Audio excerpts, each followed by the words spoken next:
Sunderland have drawn Newcastle in the FA Cup on the 6th of January, the first Tyne-Wear derby in nearly 8 years. So what better time than now to do a video on the history of this rivalry. It's arguably one of the fiercest and biggest rivalries in England, with the first game between the two dating back to the late 1800s. So in this video, we're going to be looking at the history of this derby, with things such as the biggest wins, how it originated, and the best matches between the two sides over the years. Now let's go.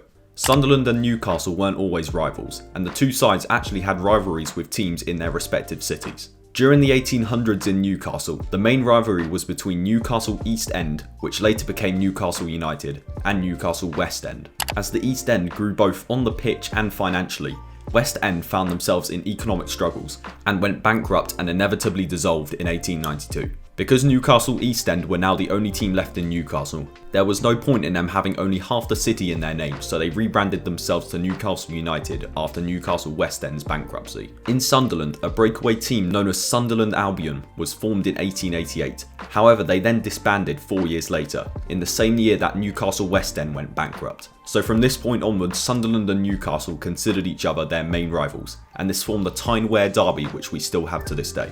The first match between the two clubs was in 1883, and between the 1900s and the 1910s, Sunderland were the more dominant side, winning 11 games and Newcastle only winning 6. Sunderland's dominance in the Tyne-Wear derby during this time was reflected in a 9-1 win in 1908 at St James's Park, and remains the highest ever scoreline in a Tyne-Wear derby. The importance of the derby to the fans was clear to see right from the beginning, when the 1901 Good Friday match between the two sides at St James's Park was abandoned as 120,000 fans made their way to a stadium with only a capacity of 30,000. A number of fans were injured in riots that followed after the abandonment of the fixture. The Tyne-Wear derby has seen some great matches over the years. In 1985, Newcastle beat Sunderland by 3-1, with Peter Beardsley scoring a hat-trick. In 1999, Newcastle manager Ruud Gullit was under pressure and needed a win against Sunderland to keep his job. Before the game, he made a surprising decision and dropped his two top goal scorers in Alan Shearer and Duncan Ferguson to the bench. This did not pay off in the end, and Newcastle lost the derby 2-1, with Ruud Gullit resigning 3 days later.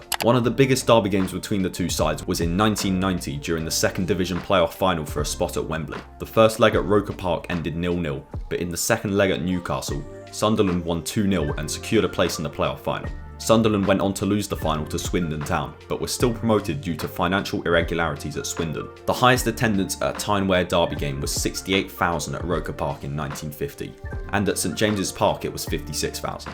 Sunderland have the record for the most consecutive wins in the derby, which was fairly recently between April 2013 and October 2015, when they won 6 derby games in a row. They won 3-0 3 times during this 6-game win streak, and they haven't lost in the derby since August 2011. Newcastle's record for the most consecutive wins was 5 between February 2002 and April 2006. Sunderland will play Newcastle on the 6th of January for the first time in nearly 8 years. On paper, Newcastle should win this due to them being a league above Sunderland, but Newcastle have been on a rough run of form recently, and you just never know how it will turn out come derby day. If you did enjoy, then like the video and subscribe for more English football videos. Also, let me know down in the comments your score predictions for the game, and if you're watching after the game has been played, let me know what you thought about the result. Thanks for watching.